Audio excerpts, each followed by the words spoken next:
brought to you by Vega, powered by Sensodyne and Vimal. We are Zebra થી ભારતમાં entry થાય છે વરસાદની, પરંતુ ગુજરાતની શું સ્થિતિ હોય છે, ગુજરાતમાં કયા ઝોનમાં કેવી રીતે એન્ટ્રી કરે છે ચોમાસું, તે જોઈશું બિગ બોલ પર, જેથી કરીને આપ વધારે સારી રીતે સમજી શકો કે કઈ જગ્યાએ ક્યાં કેમ વરસાદ વધારે વહેલો થાય છે અને લાંબા ગાળા સુધી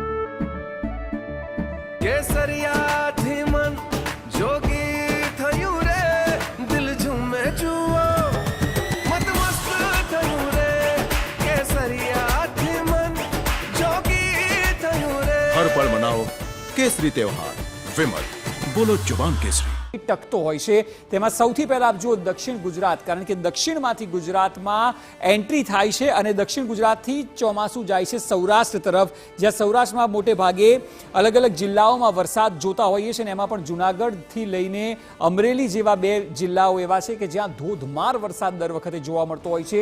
ત્યારબાદ સૌરાષ્ટ્રથી જાય છે મધ્ય ગુજરાત।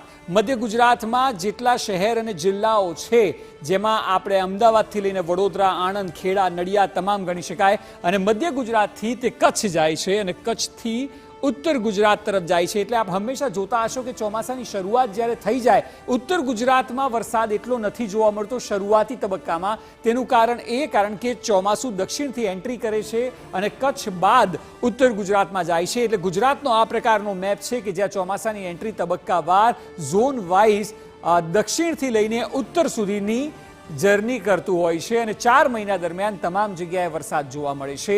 ખાસ કરીને શરૂઆતી તબક્કામાં જોશો તો દક્ષિણ અને સૌરાષ્ટ્રમાં ધોધમાર વરસાદ થવાની પૂરેપૂરી શક્યતા છે। આપને બતાવીએ કે આગામી 3 દિવસ brought to you by Vega, powered by Sensodyne and Vimal. We are Zebra